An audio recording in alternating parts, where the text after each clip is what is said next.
ప్రతికూల పరిస్థితుల్లో కష్టపడి పనిచేస్తున్న సెంటరింగ్ కాంట్రాక్టర్లు కార్మికులకు ప్రభుత్వం గుర్తించాలని greater Hyderabad centering contractors association విజ్ఞప్తి చేసింది. హైదరాబాద్ బషీర్బాగ్ ప్రెస్ క్లబ్ లో నిర్వహించిన సమావేశంలో అసోసియేషన్ రాష్ట్ర అధ్యక్షుడు పి కృష్ణ, చైర్మన్ ఎస్ పరశురామరెడ్డి, ప్రధాన కార్యదర్శి ఎండి చంద్ పాషా మాట్లాడుతూ రాష్ట్ర సచివాలయంతో పాటు అనేక కట్టడాల నిర్మాణంలో కీలక పాత్ర పోషించిన తమకు ఇప్పటి వరకు సరైన గుర్తింపు లభించలేదని ఆవేదన వ్యక్తం చేశారు. ఇప్పటికైనా ప్రభుత్వం స్పందించి తమ న్యాయమైన డిమాండ్లను అమలు చేయాలని కోరారు. తాపి మేస్త్రీల ద్వారా సెంటరింగ్ పనులు అప్పగించడం వల్ల కాంట్రాక్టర్లకు తీవ్రంగా నష్టపోతున్నారని, అందుకే తాపి మేస్త్రీకో హటావో సెంటరింగ్ కాంట్రాక్టర్లకు బచావో అనే నినాదంతో ఈ సమావేశాన్ని నిర్వహించినట్లు తెలిపారు. ఈ సభకు విచ్చేసిన మా మిత్రులందరికీ నమస్కారం. మరి ఇక్కడ మీడియా వాళ్ళందరికీ, సోదరులకు అందరికీ ఉదయపూర్వక ధన్యవాదాలు తెలియజేస్తున్నాం. ఎందుకంటే మనం ఎన్నో ఏళ్ళ నుంచి కష్టాలలో ఉన్నాం కాబట్టి ఈసారి మళ్ళీ అదే పరిస్థితి ముంగడికి వచ్చిందని మరి మళ్ళీ మీడియా వాళ్ళ దగ్గరికి రావాల్సి వచ్చింది. త్వరలోగా మరి తొందరగా కొత్త రేటు, మనం తొందరగా పనులు కూడా బంద్ చేసేపోయేది మన బిల్డింగ్ ఓనర్లు కానీ బిల్డర్లు కానీ ప్రతి పెద్దవాళ్ళందరికీ అసోసియేషన్ తరపు నుంచి మేము తెలియజేయవలసింది ఏమిటంటే, మాకు రేట్లు గిట్టుపడతలేదు కాబట్టి మేము మళ్ళీ ఇక్కడ రావాల్సి వచ్చింది. ప్రెస్ క్లబ్లకి మేము కొత్త రేటు పెంచుకోబోతున్నాం. మాకు ఎక్కడి నుంచి కూడా గిట్టుబాటు లేక మేము లాస్లో ఉన్నాం. దానికి అనుగుణంగా మేము త్వరలోగా మరి మేము బంద్ పాటించబోతున్నాం. మరి ఇక్కడ అందరూ దయచేసి కొత్త రేటు, మాకు కావాల్సిన రేటు మేము ప్రకటిస్తాం. మా పెద్దలందరూ నిర్ణయించింది.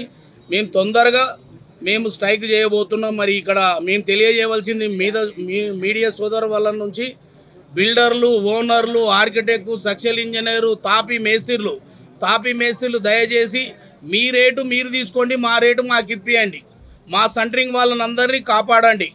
మమ్మల్ని కాపాడుకుంటేనే మీ అందరికీ మేము పనిచేసి పెట్టేవాళ్ళు, మా సోదరులు అందరూ ముంగడికి వస్తారు. మీరు మమ్మల్ని ఒత్తి పెట్టారనుకోండి, మేమేం చేయలేకపోతే మీ అందరు బంద్ అయిపోతుంది. మేము సెంటరింగ్ పని బంద్ చేస్తే మీడియా ఎవరు, రెడీమిక్స్ వాళ్ళు, కంకర్ వాళ్ళు, స్టీల్ వాళ్ళు, సిమెంట్ వాళ్ళు, ప్లంబర్లు, ఎలక్ట్రీషియన్, ప్రతి వాళ్ళకి అందరికీ ఇబ్బందులు జరుగుతాయి.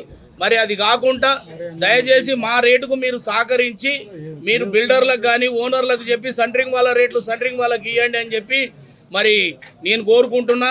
మేము దయచేసి మరి మేము త్వరలో పాటించాలనుకునేది మా రేట్ల గురించి ఒకటే కాదు, మాకు అనేకమైన సమస్యలు ఉన్నాయి. సమస్యలు ఏంటంటే, మేము లక్షల రూపాయలు పెట్టుబడి పెట్టి నిరంతరం ఎండలో వానలో మైగ్రేట్ లేబర్ని వివిధ రాష్ట్రాల నుంచి తీసుకొచ్చి ఇక్కడ పనిచేస్తున్నాం.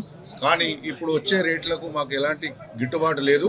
రెండవది, సమస్యలు ప్రభుత్వం తరఫున కూడా చాలా ఉన్నాయి. ప్రభుత్వం తరఫున సమస్యలు ఏంటంటే, ఎవరన్నా వితౌట్ పర్మిషన్ తోటి బిల్డింగ్ కడితే ఇంతకుముందు మాన్యువల్గా కూలగొట్టేటోళ్ళు మా మెటీరియల్ కొంతనైనా సేఫ్గా ఉండేది. కానీ ఇప్పుడున్న పరిస్థితులలో అన్ని మిషనరీ తోటి కూలగొడుతున్నారు కాబట్టి మొత్తం టోటల్ మెటీరియల్ డ్యామేజ్ అవుతుంది. మేము రోడ్డు మీదకి వచ్చే పరిస్థితి వచ్చింది. మా కుటుంబాలు మొత్తం రోడ్డు మీద పడుతున్నాయి. ఉపాధి లేకుండా మేము భిక్షగాళ్ళ లెక్క తయారయ్యే పరిస్థితి ఉంది. కాబట్టి దయచేసి గవర్నమెంట్కి విజ్ఞప్తి చేస్తున్నాం, ఎవరన్నా మీరు డిమాలేషన్ చేస్తే బిల్డింగ్ ఓనర్కి వాళ్లకు డ్యామేజ్ అయ్యే విధంగా చేయండి, కానీ మా సెంటరింగ్ డ్యామేజ్ కావద్దని విజ్ఞప్తి చేస్తున్నాం.